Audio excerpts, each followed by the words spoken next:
Hello and welcome back to Tinker Talks Guns. Today we are going to talk about a rather unique Luger.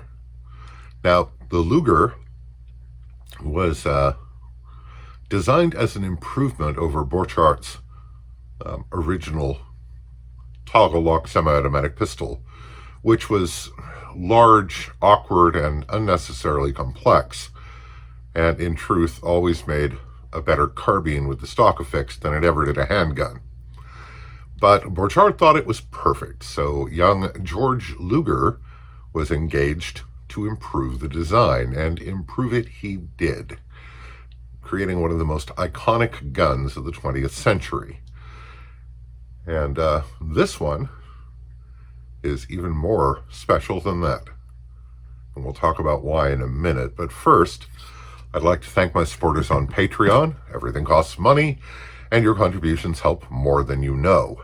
I'd also like to thank channel benefactors like Rain City Tactical, Pinto's Gun Shop in Renton, Washington, and a host of individuals who have allowed me to present their guns to you and provided ammunition and all manner of other help to the channel. So thank you all. So, the Luger was originally adopted by Switzerland, I believe, in 1900 in caliber 30 Luger, and the Germans kind of liked it, but they thought it needed to be a bigger caliber, and so the people making Lugers blew the case out to more of a straight-walled cartridge and increased the diameter of the bullet to 9mm or 0.355 inch, and packed enough powder under it to give it a fair bit of poop. And the Germans said, yes, please, and adopted the Luger, and a number of other countries adopted the Luger too. And you can watch Ian and Forgotten Weapon or Sea and Arsenal to get all the details of that. I am by no means an expert on Lugers. In fact, prior to today, it had been decades since I had fired one. So, this gun is a little different. This is a Krieghoff PX Luger. And what that is the gun-making center at Suhl in Germany at the end of the war eventually became part of the Soviet domain of East Germany. And but before that, the Americans occupied it relatively briefly. During that period, Krieghoff, the major arms manufacturer in the area, desperately needing hard currency like pretty much everyone, realized they had a stock of old Luger parts on hand, not only things they had made, but also parts from DWM and Mauser. And of course, every GI there enforcing the occupation would just love to take home a war gun, a relic of the war. So Krieghoff assembled a number of Lugers and sold them to the Army PXs to sell to soldiers so they could take home a war gun. And the numbers that were actually made are not entirely certain. Most experts seem to put it at 245 because that's the highest number indicated by serial numbers. Some sources say there may have been as many as 400, but certainly there were not very many of them. And pretty much all came back to the United States, where they are now extremely valuable collector's items, except for this one. And we'll get into that on the tabletop. So let's have a closer look. So as you can see, the Luger is not a small pistol. It's almost, even with the 4-inch barrel, it's almost 9 inches long and 5.5 inches or so high. And I'll have to weigh it after I get back in the house. It's a decent sized chunk of steel. Of course, most of that steel is concentrated in and over your hand.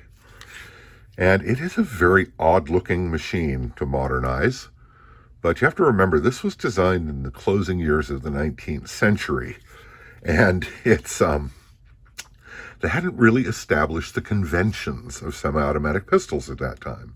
So it has a very long sweeping grip angle, and the trigger is interesting because it actually curls around the front of the trigger guard too. The sights are a V-notch rear and a post front that I found very difficult to get good accuracy with, despite the fact that Lugers are, on the whole, extremely accurate. I just found the sights very, very hard to use. The magazine holds 8 rounds at a very steep angle. And typically the gun would be carried with a loaded magazine and nothing in the chamber.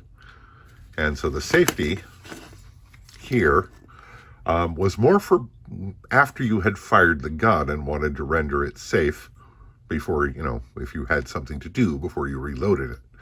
Now, in a typical European fashion, or what became the typical European fashion, down is the safe position, up is the fire position. But unlike a lot of European guns, this one is actually very easy to activate with the shooting hand, or deactivate rather, with the shooting hand, which is actually pretty handy, even though most people did not carry the pistol cocked and locked. The magazine is very, very steeply sloped. And while you can load the first round pretty easily, subsequent rounds can get annoying. So there's a stud on the side, and there is actually a tool that slips over the magazine to allow you to easily pull down on that stud while you for each successive round. But I just use my thumb. I don't have that tool. So you pull down the follower until you can slide another round in, and then you slide in yet another round, and Bob's your uncle, until you have 8 rounds in the magazine. Charge the pistol, you insert the magazine, pull the toggle straight up, and then release it. And you're ready to rock and roll once you remove the safety. Now, this is loaded with snap caps. The owner told me I can dry fire this, and I'm not going to. The trigger has a fair bit of take-up, where there's, really very little spring pressure on it. And then you hit the wall right at the back. And then the let-off is about 4 pounds and quite crisp. And reset. Resetting the trigger is surprisingly long.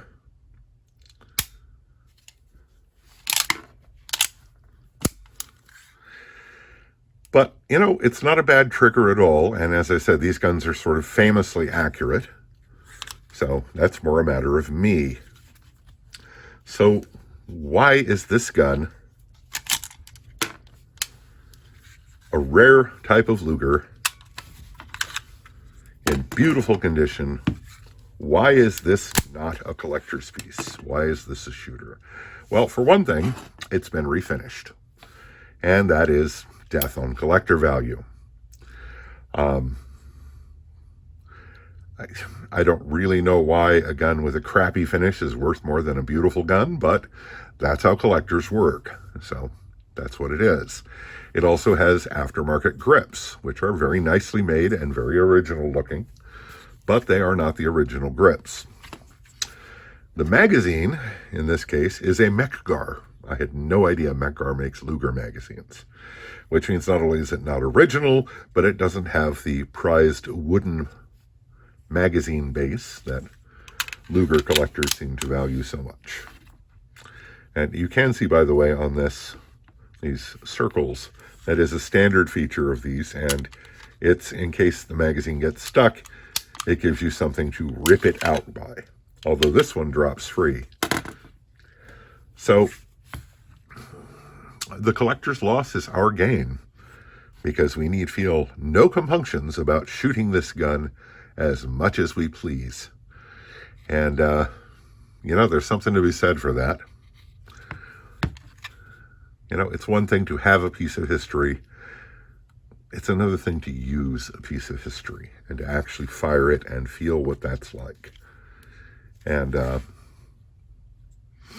you know, I don't mind a bit that its collector value was, quote, ruined, unquote.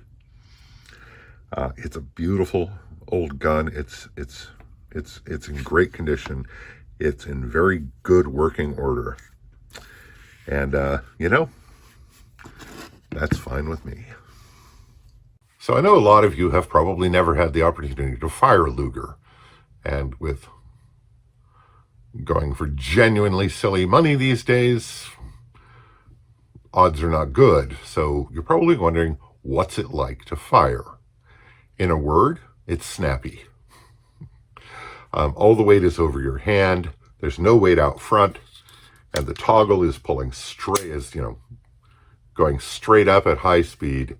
The gun is snappy. It's not unpleasant, but it's a surprising amount of recoil for a 9mm. Nonetheless, I did find it very pleasant to shoot. I could definitely wish for better sights. I mean, mechanically, the whole setup is just made to be accurate. The toggle is very precisely fitted, which is where the rear sight is, in an extension of the upper receiver that includes the barrel. So there's really no way for these two parts to get out of alignment with each other. And God, it is a beautiful thing, isn't it? There's a sort of grace and elegance to it that is just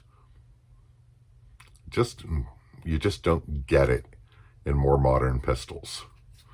And yes, it has some ugly history with the Nazis, but it had a long and distinguished service life before the Nazis were even a thing, and it was used by a number of countries. So we can only hold its history against it so much. Anyway, I'm very pleased to have gotten to shoot this. It's a great experience, and I really like this Luger. And given the price of these things, it's not a chance I'm going to have very often.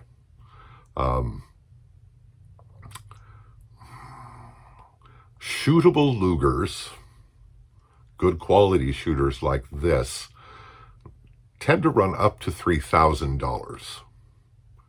And if this one were an all-original Krieghoff PX PX Luger, that could stretch up to 5 figures. Aren't we lucky that it isn't? Anyway, beautiful, great old gun. Very happy I got to shoot it. If you like the video, please hit like. It helps the channel a lot. Subscribe if you want to see more content like this.